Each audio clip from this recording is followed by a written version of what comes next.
Welcome to today's webinar, Radon Testing in Schools, State Protocols and Resources. Before we begin, as a reminder, on the left side of your screen, there are multiple application widgets you can use. All boxes are resizable and movable, so feel free to move them around to get the most out of your desktop space. For the best viewing experience, we recommend using a wired internet connection and closing any programs or browsing sessions running in the background that may cause issues. If you have any technical difficulties or questions for the presenters during the webcast, please submit them through the Q&A box. Now, I will turn the presentation over to Tiffany Belser with the American Lung Association. Please go ahead. Hello, thanks for joining the American Lung Association for the Radon Testing in Schools, Radon Protocols and Resources webinar. We appreciate your interest in this topic. My name is Tiffany Belser. I am a National Director with the American Lung Association, and I'll be your moderator for today. In addition to our presenters, I'm also joined by my colleague, Kevin Stewart, who is our National Director of Environmental Health. Kevin will be monitoring the Q&A box, so please type your questions at any time during the webinar, and we will address as many questions as we can later in the program. Just a reminder that this webinar will be recorded and available to watch on demand.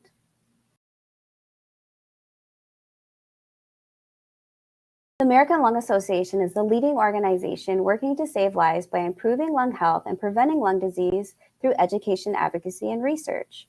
Our strategic imperatives include defeating lung cancer, championing clean air for all, improving quality of life for those living with lung disease and their families, and creating a tobacco-free future. Because when you can't breathe, nothing else matters. Learn more about our initiatives around lung health and ways that you can get involved by visiting lung.org. Radon awareness is an important initiative to the American Lung Association because it is the second leading cause of lung cancer and can be found in homes, schools, and buildings across the country. For today's webinar, we will be focusing on protocols in place for radon testing in schools. However, before we begin, we wanted to briefly mention some of the other radon resources that are available. The first is Radon Basics, which is a free 1-hour interactive learning module designed for anyone wanting to learn more about radon. Radon Basics includes information about what radon is, where it comes from, its health effects, the importance of radon testing, and how to fix radon problems through mitigation. It also teaches about policy change approaches to reduce radon risk in homes, schools, and workplaces. The second resource we wanted to mention is the National Radon Action Plan, which serves as framework to guide nationwide action to eliminate preventable lung cancer from radon in the United States. In addition to focusing on fixing buildings, constructing buildings with radon-resistant features, and preparing a certified professional radon workforce, the action plan aims to address radon as a health equity challenge and prioritizes new strategies to reduce radon risk in underserved communities, including communities of color. And then lastly, just wanted to mention that we have free downloadable resources for professionals like state and local policymakers, realtors, and school officials. For example, soon we'll be adding a policy backgrounder titled Addressing Radon Risk Reduction in Schools, which covers why schools should be concerned about radon, program implementation strategies, state laws and policies for testing requirements in schools, and resources. You can find all these resources I mentioned and much more on the Lung Association website at lung.org/radon. This link is also in the resource tab of the webinar, along with other resources from the presenters. For today's webinar, we have featured presenters from 3 different states who will be sharing examples of regulatory or non-regulatory protocols that they have in place for radon testing in schools. Presenters will also discuss how they worked with schools, challenges and successes that they encountered, and resources that have been created. As mentioned before, after we hear from our presenters, we will address the questions in the Q&A box. And then we'll also, at the end of the program, we'll be asking you all to complete a brief evaluation. And now I'm excited to announce our following presenters for today. Our first presenter is Amanda Parkins. Amanda is an epidemiologist who manages the radon program in the environmental health section at the Connecticut Department of Public Health. Although she only joined the radon program in early 2022, Amanda has over 15 years of experience in the environmental health, primarily in the private sector. Amanda holds a bachelor's degree in environmental earth science from Eastern Connecticut State University. The radon program promotes radon awareness, testing mitigation, and radon-reduced new construction throughout the state to reduce the number of radon-induced lung cancer deaths in Connecticut. Our second presenter is Jonathan Dyer. Jonathan is a chemist and has been involved in the Radon in Maine program for over 32 years. He has been the primary radon contact for the state of Maine for the last 4 years as the Maine Radon Coordinator. His responsibility in this capacity includes managing Maine's air and water radon service provider regulatory program and its nearly 170 company and individual licensees, as well as inspecting radon mitigation systems when there is a complaint, giving radon presentations to the public and technical training to the Maine radon industry, and answering general and technical questions from Maine residents and the Maine radon industry. Our third presenter is Daniel Tranter. Daniel is a supervisor of the Indoor Air Unit at Minnesota Department of Health. He has been with the Indoor Air Unit since 2001 and has a Master's of Public Health degree from the University of Minnesota. The Indoor Air Unit conducts research, education, and outreach concerning indoor air quality, especially radon, mold, and carbon monoxide. Unit staff also regulate smoking in public places, air quality in enclosed sports arenas, and radon professional licensure.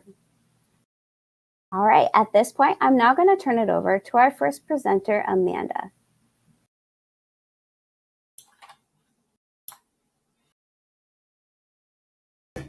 Thank you, Tiffany, for the introduction and the opportunity to present today. Good afternoon, everyone. As Tiffany said, I am Amanda Parkins, the epidemiologist who manages the Connecticut Department of Public Health Radon Program. Excuse me. In Connecticut, we have a few laws in place concerning radon and schools.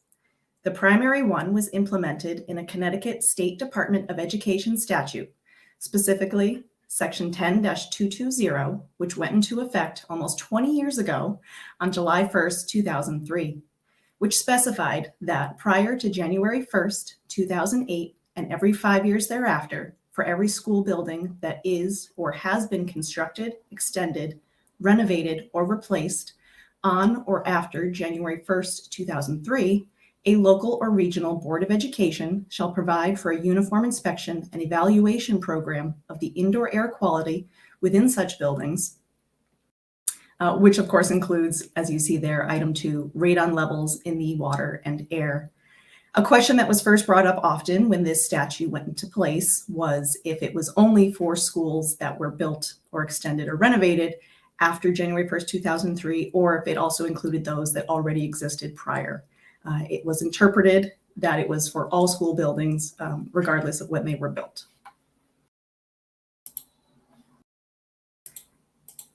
In 2009, subsection D2 was amended by deleting the requirement that the inspection and evaluation program include an evaluation of radon levels in water.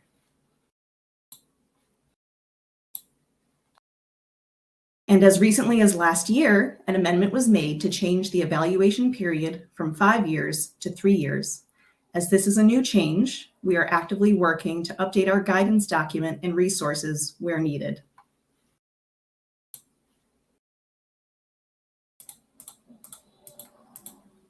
The resources we have for measurement professionals include a half-day or 4-hour course titled Radon Measurement in Connecticut Schools. This is an in-depth course covering our radon testing guidance document for schools, and it is a National Radon Proficiency Program and National Radon Safety Board approved continuing education credit course. It is offered annually, although last year it was offered twice due to high demand. Historically, it had been offered as an in-person class, but we were able to seamlessly transition from a virtual format when the pandemic began. It is still being offered virtually, although we do hope to bring back in-person offerings soon. Professionals must be certified and in good standing with NRPP or NRSB in order to be eligible to take our course. We do not limit enrollment to Connecticut-based professionals, as those in neighboring states may cross state lines in order to conduct testing. To be designated as a qualified measurement professional for schools, they must pass the examination at the end of the course. And we do encourage professionals to take this course periodically to maintain good working knowledge of the material. We also provide standardized reporting forms for the measurement professionals and technical support as needed. Pictured here are just 3 of our forms. Starting on the left is our initial evaluation form, then our school testing tracking sheet for use during the sampling event, and the third is our worksheet for calculating the number of test kits needed for any school testing event. All of these documents are available on our website for ease of access. The reporting form provides the testing dates, the total number of rooms tested, the number requiring retesting due to either test tampering or an elevated result, and lastly, they provide the number of rooms where the average result was at or over 4. We generally don't receive the test results, although some schools do provide the test report voluntarily. We enter this information into our Environmental Health Public Tracking System database, in part so we can compile the data and generate statistics to satisfy our EPA grant reporting requirements. The tracking system also serves as a tool to assist the program with compliance enforcement with respect to testing frequency. A challenge we faced most recently was undoubtedly the pandemic. Many schools who were due for reevaluations during the initial phases of the pandemic had held off on doing so due to the restrictions in place. The past couple of years, schools, those who had pushed off their testing, have been playing catch up to regain a compliant status. For the schools, we provide lists of the professionals that we've qualified and nationally certified mitigation professionals if mitigation is warranted. We also provide the standardized reporting forms for the schools. In addition, we provide technical support to the designated school person, that is, the person who is responsible for managing their radon evaluation schedule. This is typically a director of facilities or head of maintenance. During the summer months, we also provide courtesy evaluations of existing active mitigation systems. In the past, we've also partnered with the Connecticut School Buildings and Grounds Association members through their organization to offer informational sessions. It's a great way to have everyone in one room at one time. Here you will see the full layout of our Radon in Schools brochure, which we suggest the designated school person make available to staff and parents in advance of the testing event. And next to that is one page of our list of qualified professionals for radon testing in Connecticut schools. Again, all of these are available on our website. From the data we've collected over the years, we now know that almost 13%, which is about 1 in 8, Connecticut public schools tested have had at least one ground contact room with an elevated radon level. 264 school buildings have at least one active mitigation system. Some have multiple systems. The most that I know of are found in a newer construction high school, which has 13 systems. These were passive systems, which are required during its construction, newer schools, if it is in a moderate or high potential radon zone, per another State Department of Education statute. These 13 systems were then activated after initial testing indicated that they were not sufficient to mitigate radon levels. 135 of those 264, so 51% of those systems, were installed by the January 1, 2008 compliance date in the original statute.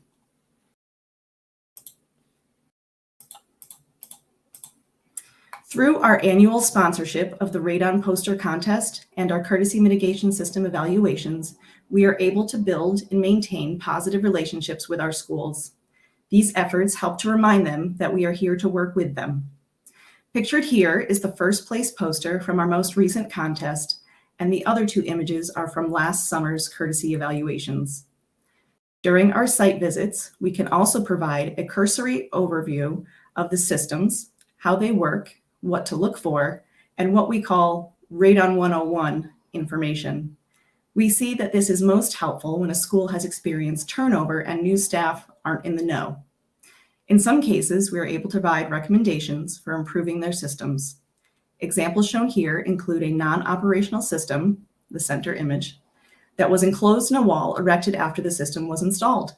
Had the manometer been relocated to outside the newly built wall, the school would have been more likely to notice when the system failed.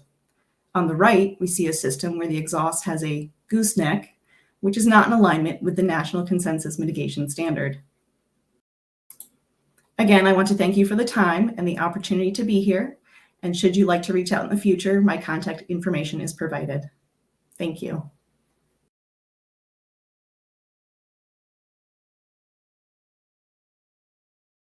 Thanks so much, Amanda, for that great presentation. And you can see on the slides there is Amanda's contact. And also in the resource section of this webinar, we do have the links to each of the presenters' state websites, so you can check out their resources there as well. And now I'm going to turn it over to our next presenter, Jonathan.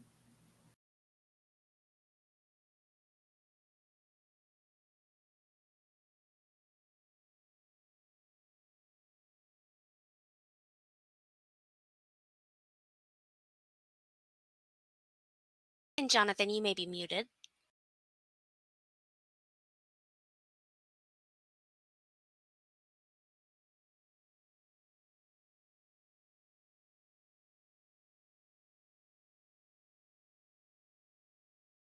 Jonathan, are you able to turn on your camera and come off mute and take over the slide control?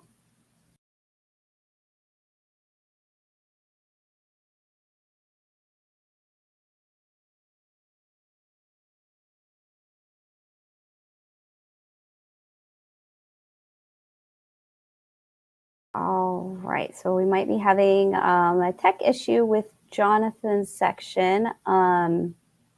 We can, Bailey, should we move forward to the next presenter, or do you think this will be resolved? Let's go ahead and move forward for now. All right, so Dan, could we go ahead and move to you next, please? We'll just take control and then scroll down to the slides. Sure. Hello, everyone. Can you hear me? We can. All right, let me scroll down to my slides here. I'm Dan Tranter. I need to push this to the audience, it looks like. Yeah, I work at the Minnesota Department of Health in the Indoor Air Unit, and I'd like to give you an overview of our Radon program regarding schools. So here in Minnesota, we do not require testing in schools, unlike Connecticut. If a school does choose to test, they need to use a licensed professional. That's pretty much going to come from the private sector. We do license professionals in Minnesota. There's one school staff at this point who's licensed, but otherwise they're hiring consultants to do the testing. We do have a requirement that school districts, to be clear, follow the state's testing plan and that they report their results to us at MDH as well as at their school board. And lastly, we have a law in Minnesota that says MDH, the data you have about radon at an address level is private or non-public. So we can't share address level data with the public or the media. So in our protocols, we have a bite, snack, meal approach. We have a short summary document called a testing plan, and it has a summary of the critical elements to testing. It's really intended at a high level for people like school administrators, school board members, teachers, parents, local public health, the media, legislators. So it's just a summary of the key procedures to follow in testing. But if folks want a more in-depth understanding, like a snack, if you will, on the topic, they can look at our guidance on radon testing in schools, as well as a reporting form we have. Again, school districts are required to report to us. That reporting form does help schools review the work that's been done. And the audience here are more like the school facilities staff, the health and safety staff that are planning work, with licensees or reviewing the work of the licensees to make sure it was done properly. And it goes into more detail on topics like where to test, like you see in this graphic from the ANSI ARST measurement standard. And then the more detailed, in-depth guidance that we follow in Minnesota is the ARST ANSI standard. So this is primarily used by our licensees. Maybe some school staff that really want to get an in-depth learning on this topic can review this. It is published again by the American Association of Radon Scientists and Technologists, and it is available to read for free online. Those are the protocols we use. We do have resources that we provide in addition to these protocols. So as I mentioned, we do license professionals in Minnesota, and school staff can come to our website. They can search by zip code. They can search for measurement professionals, or they can search for mitigation professionals, and they can find licensees. This is not the same thing as certification. As you heard in Connecticut, they follow certification. There are some states in the country that have their own separate licensure, which is done at the state level. A couple of interesting statistics. Of the people that are routinely testing, 3/4 are associated with one company. So we have one company in Minnesota that's basically doing over 3/4 of all the school testing. And we do have, like I say, one public school, Minneapolis Public Schools, that has a licensed person that does their own testing. Another resource we have for our schools is we've negotiated a state master contract with AirCheck. So schools can order discounted test kits in bulk at $5.75 per kit. And again, they can't do the testing themselves unless they're licensed, but they can provide the test kits to the licensee, and that saves some money for the school district. We do a fair amount of education and outreach for schools. Over the past 5 years, we've done anywhere from 16 to 17 presentations annually. Many of those are in person. During the height of the pandemic, we switched to webinar, and now we've shifted back more to in person. We also have a number of website resources I touched on earlier, folks can look at.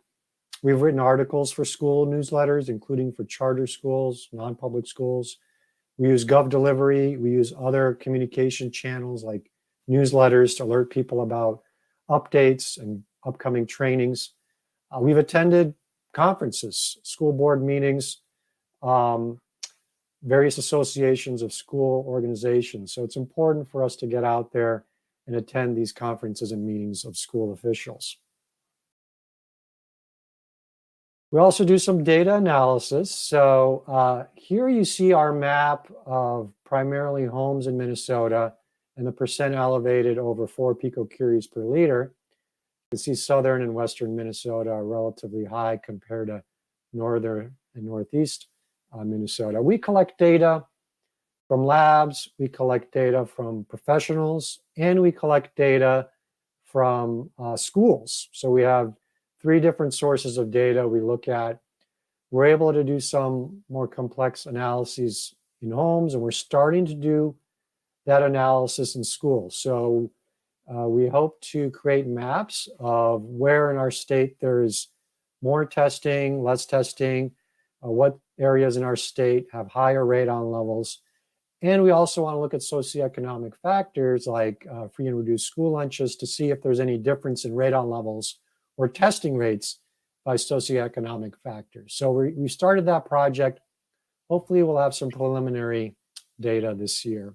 And we can use that data in our trainings, for the media, and for the legislature.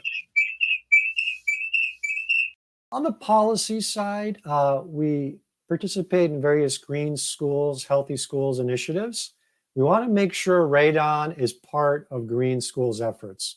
So we have a program called Green Steps Schools in Minnesota. We have the Green Ribbon Award program. So wherever we can, we try to ensure radon in schools is part of these broader efforts. We work with the Minnesota Cancer Alliance. They have goals towards increasing testing in schools, and we support their efforts. And we've reviewed many technical assistance requests on legislative proposals. So bills have been introduced to require testing, and we can provide data on radon in schools. We also do some regulatory work and technical assistance work. We do audit our school measurement licensees. So we want to make sure the measurement pros are testing properly, proper quality control, duplicates, blanks, spikes, have complete test reports. So we audit their work and work with them, in some cases take enforcement if we need to ensure their work practices meet the current standards. We have staff that serve on the R standards committees that review testing and mitigation protocols. We work individually with schools to help them. So for example, we do have a few continuous radon monitors that we can lend out to measurement pros if they don't have one or if they don't have enough continuous radon monitors. And what you see in this graphic is the trend we saw in a classroom where radon levels increased during the day, increased overnight and came down during the day. And so it's important to do a CRM follow-up test in any room that tests over 4 to see if levels are actually elevated during occupied times and not just overnight or on weekends. We also provide a lot of continuing education classes, both in person and on demand on our website to our licensed pros. So some of the challenges we've run into is it appears that our charter schools and non-public schools, very few of them have tested. They're not required to report to us, so it's possible they've tested and not reported, but I think a large majority of charters and non-publics have not tested. Half our public schools haven't tested and reported, so it's possible, again, some of them have tested and not reported. So I'm concerned about these schools that haven't tested and reported. Did they not test? Are they in older buildings? That's why they're not testing, because they're concerned about what they might find.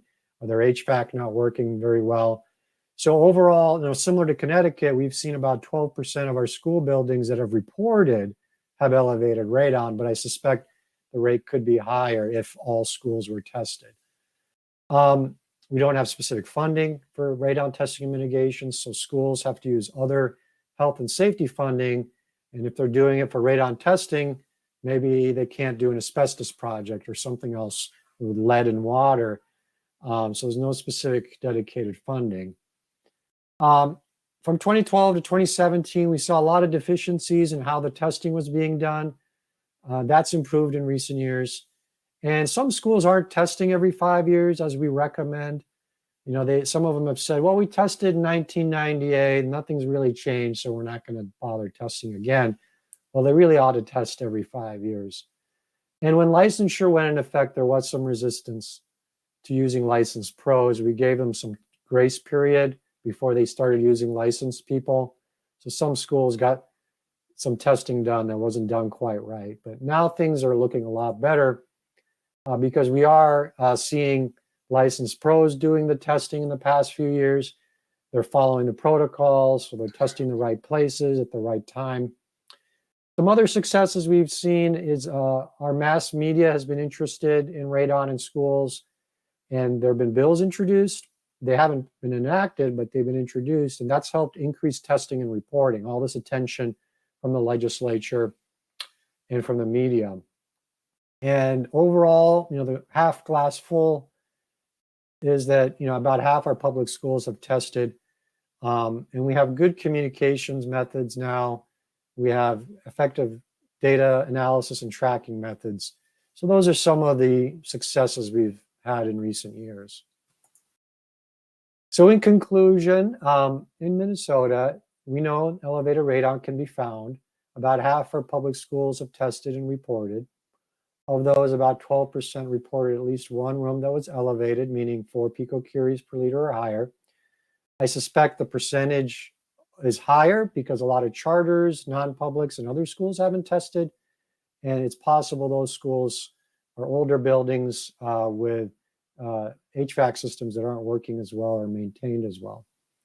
One thing I've learned over the years is you need to sustain outreach, policy, data analysis It can't sort of be a one and done thing. You need to plan for routine education and activities, and you need to have a website and maintain materials. And this is our website. You're welcome to look at that. And feel free to call me if you have any questions, and I'll turn it back to Tiffany. Awesome. Thank you so much, Daniel, for that great presentation. It's awesome to hear what's going on in Minnesota. And we do have Jonathan back. So Jonathan, if you can take control of the slides and go back to your slide point on the presentation. Sorry for the tech issues, everyone. Jonathan's coming from Maine, and there's a huge snowstorm there. So we appreciate John hanging with us. So go ahead and take control of those slides, Jonathan, and then move back to your section. Great. Well, thank you very much for having me today. I apologize for the technical difficulties, but we've got a raging snowstorm outside, which usually isn't unusual, but today, for some reason, the wind's blowing and the lines are going out. So I'll talk fast just in case I go out again if we lose power. My name's John Dyer. I'm with the Maine Radon program. I've been with the program for about 32 years. The title is, I always say Spiders in the Basement. I like that title because it reminds me of what's going on. I had a person that I interviewed, a facilities director, to ask him if they wanted their school tested. He said to me, well, we don't have a radon problem. And I said, well, how do you know you don't have a radon problem in their school if you haven't tested for it yet? He goes, I got spiders in the basement. When you have spiders in your basement, you don't have radon. And I go, geez, I missed that in Radiation 101. So instead of buying an air thing, I thought, it'd be great. Just get a jar, a couple spiders in it, put it down in the person's basement. They're alive in 48 hours, no radon problem. So this disinformation really is just, after 32 years, it amazes me how much disinformation is out there. So I just called it Spiders in the Basement just to remind me never to let down my guard with radon. So no matter how much you talk about it, there are always people out there that have this disinformation. We have been in the program has been around since for about 32 years, but Maine actually didn't get interested in doing public schools until about 2019. Before that, we were doing residential homes. 2014 passed the rental law, so we were doing multifamily homes. And then in 2019, the Maine legislature said, well, let's take a look at schools and radon in public schools. We've got to start that. And the testing said the administrative school may hire a person registered with the division. And registered with the division means that you have to be registered by this program, which means you have to take X amount of course hours per year. You have to pass a national exam on radon measurement. You must submit quality assurance plans, so I know that you know what you're doing. And also to do schools, you must submit quality assurance program plans to show me that you know how to do schools. Following a certain specific reference or whatever, or what the EPA has requested for a quality control program. So all that has to be submitted to me before anything can be done in a school. And it said the school, I've highlighted it, the school administrative unit shall maintain, make available for review, and notify parents and faculty and staff of the test results under the situations. All right, so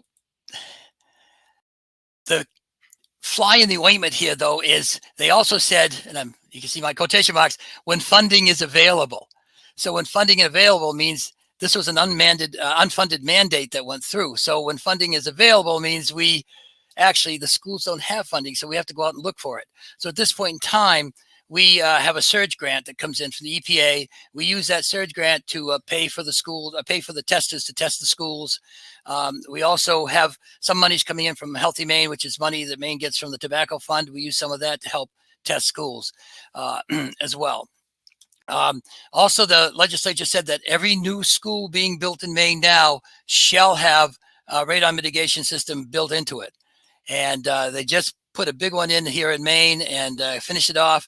I went to take a look at it, and it's all done and everything else, but nobody bothered to ever hook up the fans because nobody knew that they were supposed to do that. So none of the fans are hooked up. They just installed the system.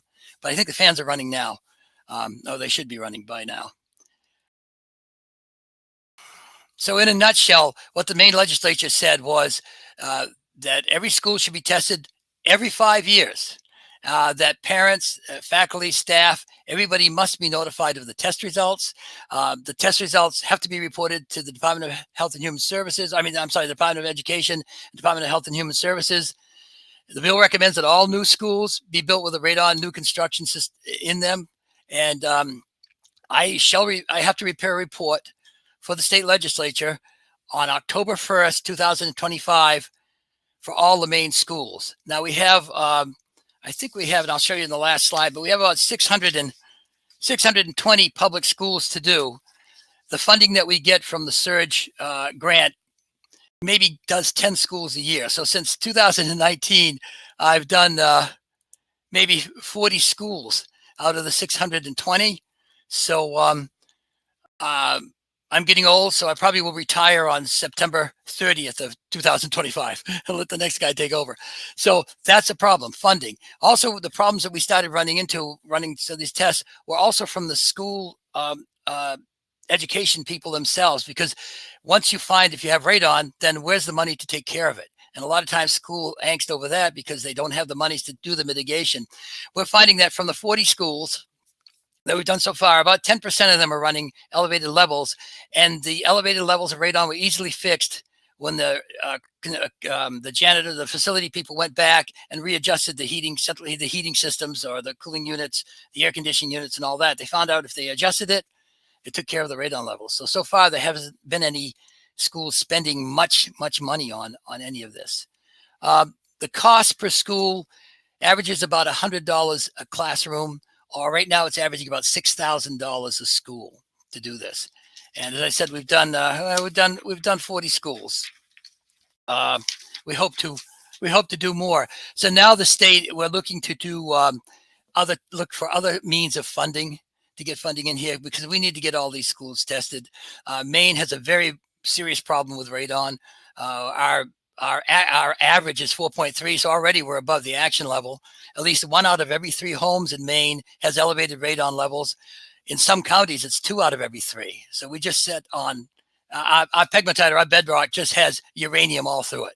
So I know I'm probably preaching to the choir in a lot of you states, because I know you have it as well. But it is a serious problem. So looking at a way to work with schools and to help try to solve a problem of monies. We have a pilot program going on with the Skowhegan High School up here in Skowhegan, Maine, in which I have met with the science teachers, the facility people, the custodians, and the science students, and have given them a 2-hour class on how to sample radon. And what we're looking at is perhaps with different laboratories or different companies donating radon test kits, the kids can go out, set them up in each classroom as sort of a science project. Then we'll have a licensed, registered measurement person from Maine go in and do all the quality control. This way the kids could show a lot of interest in it. They could go home and say, hey, mom and dad, we tested this radon at school. Have we tested our radon at home? So that might even add more to that. And I think the monies could go a lot longer way. But again, it's still in a pilot project. We're still working on it, trying to work out the bugs. And there are a few of them in here to try and get that to work.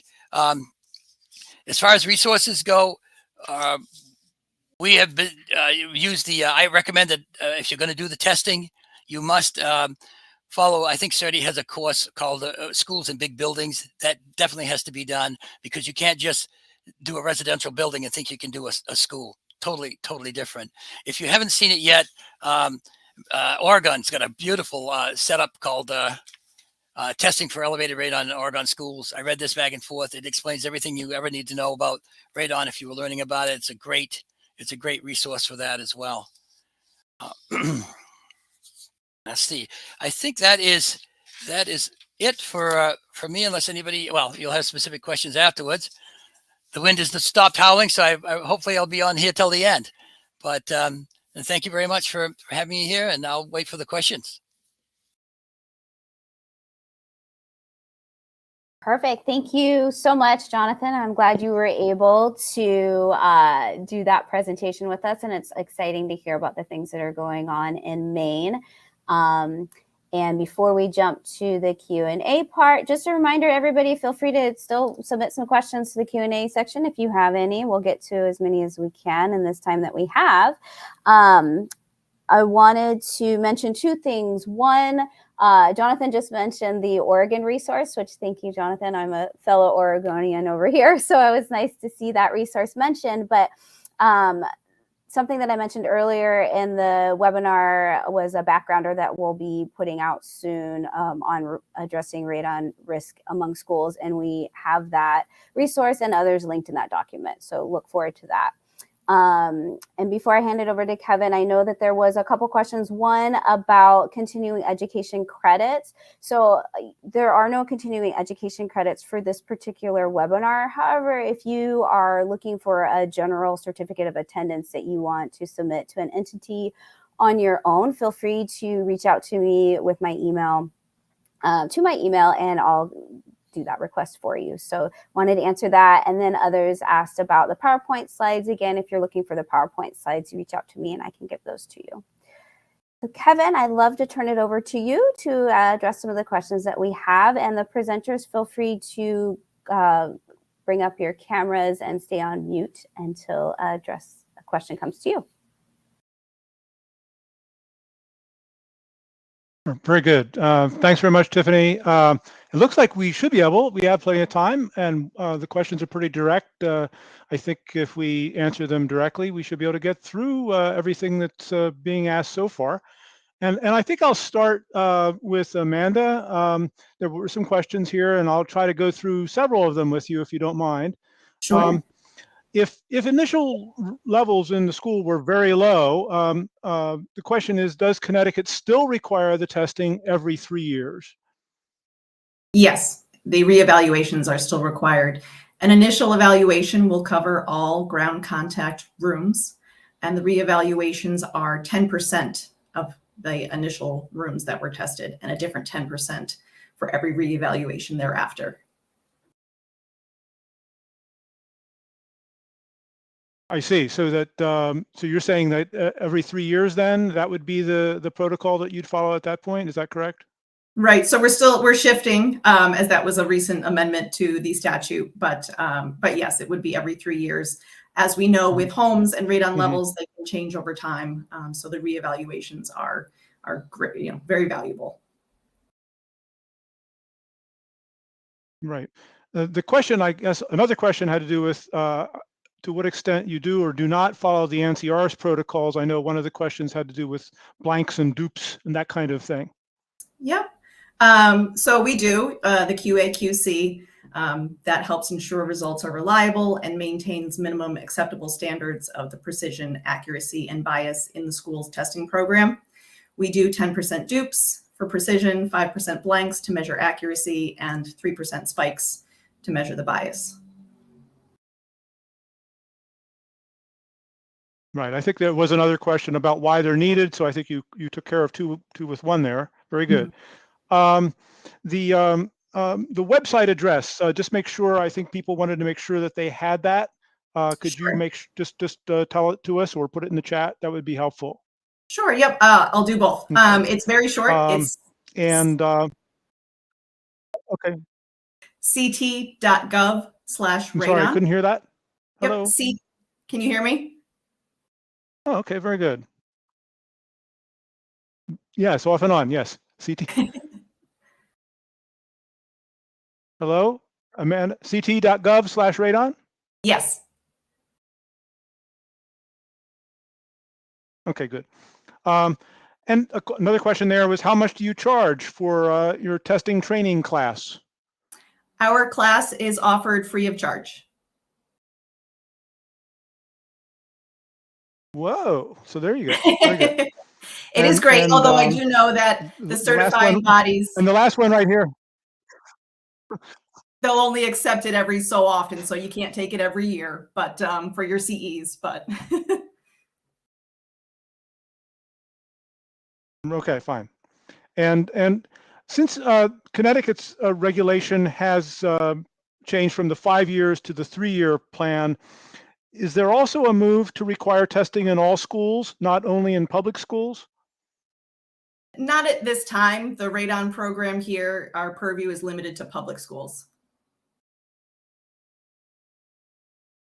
Okay, thank you. And the floor is still open. I know many other questions have come in. I'm going to go through the first batch that had come in during the presentations, and then we'll circle back and take another look at what else is up here on the list. Certainly, if any one of the speakers or the moderator also does want to promote any of the questions that have come in, they're welcome to do so themselves, and I'll go take a look at those. For Daniel, I know that it looks like you have the similar kind of address, mn.gov/radon, so that's good. And the question that come in was, first of all, is the data that you've gathered, and you talked about all of the 3 sources of data for that underlie a lot of your technical work, is that private and not publicly available? Are we understanding that correctly? Correct. Yeah, we had a law enacted 8 years ago that protects all address level data, names, emails, phone numbers, private or non-public. That includes homes and schools. It doesn't create some exception for schools. So the data we at MDH hold, we cannot release the addresses, other private identifying information, but it only applies to MDH. So, if the local health department has that data or somebody else, the school district are required to share it with the community. They also need to present it to the school board, so they make the data available to the community that way. Right. Very good. And I did want to point out, I know that for instance, residential data, there is at cdc.gov, their National Environmental Public Health Tracking mechanism. There is available laboratory data that has been submitted there, and people can access that as well to get a picture. But thank you. I think that's helpful. And I think there may be some other questions that have come in that I'll get to here shortly, but I'm going to pass just right now to Jonathan. I know that there was the question here about the surge funding has covered 40 schools you indicated. Do you have any idea how many schools were tested simply because the school district decided it was the right thing to do, and they found their own way to fund that testing? Is there any sense there? There hasn't been any. Not a zero. So yeah. So the only school that did testing on their own, was the one that had the mitigation system already installed. That's how they knew the fans weren't working. They ran all these tests. They spent like $8,000 on testing and found out the radon was high. And so I went over to take a look at it, and I said, well, the fans aren't hooked up. But that's it. Everyone else, again, I don't want to say that COVID put a kibosh on this whole thing, but it sort of slowed things up. So now the schools are I'm now starting to get calls from schools saying, hey, put us on the list. We are interested in getting this done. But no one has done it on their own. I think financing or funding is still a problem. Okay, fine. I know that the $6,000, the $100 per room cost did strike me personally as a little bit on the high side compared to at least some other parts of the country. I don't know whether there's a thought there about whether it really is appropriately at that high level, or is there a lack of competition, or what's happening? I don't know. Yes. Well, we're in Maine, and some of these schools were unorganized territorial schools. So you have to travel. One of the testers had to travel 400 miles round trip to get to go twice, or he could have stayed in a motel, but I don't think there was one up in Ebden. So it's travel, which adds to the cost of this testing and everything else. And that's why. Okay, thank you. Okay, let me go to Dan here with this question. I know it says for any of the presenters, but this is one with regard to testing with charcoal canisters. Besides assuring the closed building conditions, how much other weather condition data is kept while under testing? How does one incorporate weather conditions in the report?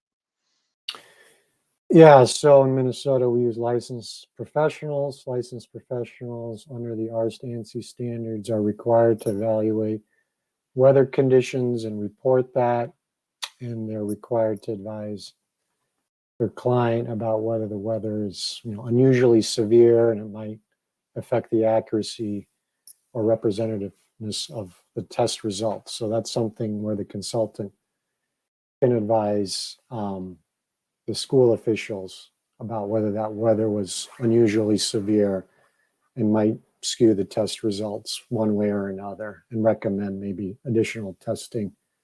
It's up to the school to decide what they would do next. Mm-hmm. Sure. And the question also coming in about what protocol do you use for office buildings, university buildings? Um, the question I specifically here was asking whether you test more than simply ground contact floors, but upper floors as well. Sure, yeah. So as many of you know, the ARST ANSI standards are currently divided into single family, multifamily, and the third grouping is schools and large buildings. I believe the multi and the schools and large buildings are getting merged, but Kevin, you can correct me. So eventually those I think are going to become one, but for office buildings and Mm-hmm. universities, we'd still use the That's school right. and That's large right. buildings standard. As far as testing more than ground contact rooms, certainly, yeah, there's a requirement that you test at least 10% or one room per floor. So you do want to test upper floors. A lot of our school buildings in Minnesota are single story, but some of them are multi-story. So you test about 10% on each floor. And then if there are suspected pathways and something unusual occurring, you may need to test some additional areas. But by and large, it's each ground contact occupied classroom plus 10% of rooms upstairs. Okay, very good. Thank you. Amanda, I think this might be for you. If schools refuse to be tested for radon, can they be penalized? And if so, kind of, could you describe that? Right. So as the statute is held by our state Department of Education, they are the ones that would enforce, that protocol with the school. We nudge, we have our conversations, but the radon program itself is not regulatory. So, we are limited a bit there. Mm-hmm. Right. Did anyone else want to chip in on that question? I think generally speaking, both for Maine and Minnesota, it may be, even more on the encouragement side. Yeah, we have no requirement at all for schools to test, so they can choose to Right, test or not. right. Yeah, same with Maine. We'd like to get them all tested. Does anyone want to no, chip in? Oh, mm-hmm. Yeah, we'd like to get them all tested, but there's no Very good. penalty if you don't. Right. Does any of the states on the call, or you're aware of anybody who has something that tackles radon testing in early education and child care programs?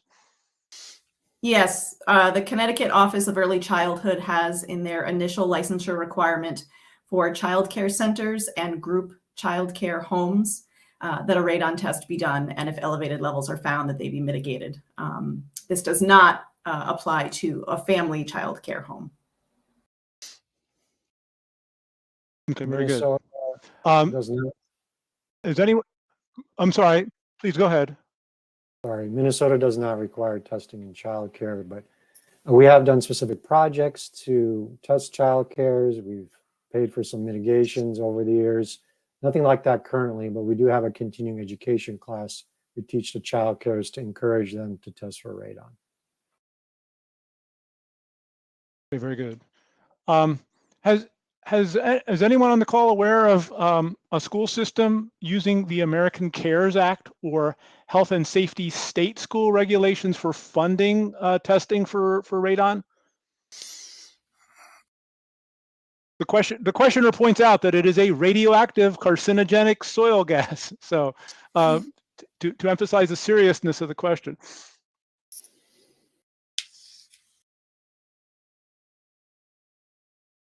I expect there are schools, And that is, but I'm not sure. Our thank you, Department of Dan. Education Go ahead, Dan. tracks. No, that's fine. Yeah, I don't know Mhm. if this funding has been used to test for radon.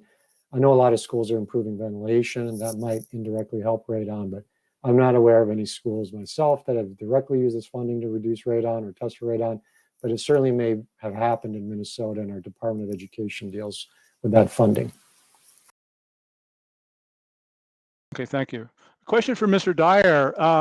The questioner says it's great to expose students to this field, but the questioner is unclear how 2 hours of training students folds into certification level trained professionals. Is the science teacher ARS trained and certified, for instance?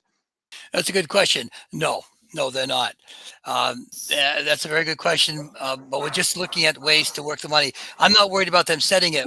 What we're concerned about is the quality control run along with that. So the person that runs the quality control has to be registered or certified with the state to do the program. Okay. Okay. Thank you. And questioner asks, asbestos lead programs seem to get the majority of the funding. Do the health effects numbers per 100,000 relate with funding for radon versus funding for asbestos and lead? That's a little bit of an epidemiological question. And I know, Amanda, you do have some background in that, but others who may want to respond, please do.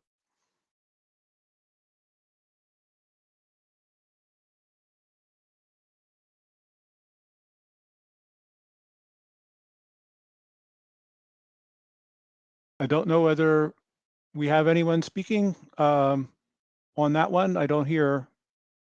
I know it's a difficult question. I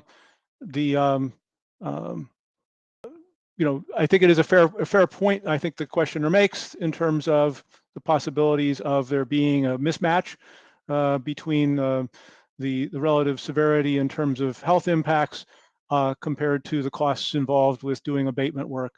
But that is a little bit beyond probably the scope of this very brief call, and we have like 1 minute left before. Let's just see.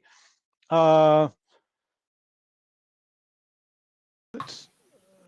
do. Right. There is a question about recommending testing many ground floor rooms to get a general idea of radon levels. I'll risk answering that myself. To the extent that ANSI standards do recommend that all ground contact rooms be tested, along with the 10% of upper floor rooms, as the standard protocol, that is designed to make sure that you are reasonably capturing any occurrence of high levels of radon. And it's been demonstrated that only fractional testing results in the potential to miss rooms that have high levels if you fail to test them. So, test as many as you can, but preferably according to the standard. And I think at this point, I will turn it back to Tiffany to close out our program. We will get to the other questions later. All right. Thank you, everyone, for your questions that you submitted. And thank you so much to our presenters for being here today and providing the information that you're doing in your states. It's great to hear what's going on in different states, and is even great to see in the Q&A box some people chiming in about things that are going in their state. For example, I know that the question around daycare testing got brought up, and there were several states that mentioned, I think Colorado, Illinois, Rhode Island, Michigan, and soon to be Wisconsin has some of that going into place. So that's great. There were some questions that we didn't get to, but we can definitely address those and get back to those individuals or send out a list to all attendees so that people can see some of those answers. But at this time, we're going to close out this webinar. Just some reminders before you go. We ask that you please complete a brief evaluation. You can either go onto this QR code that's on the screen, or you'll also be receiving an email later today that has the webinar recording as well as this evaluation link and my contact in case you have any specific questions. And then, of course, we encourage you to look over the resources that are in the resource tab, which is all the different states that were mentioned today on this call with the presenters, as well as the Lung Association link, lung.org/radon, for more information. So thank you so much for your time, and thanks to our presenters, and thanks for everybody and all that you do in your communities around radon awareness. Thank you.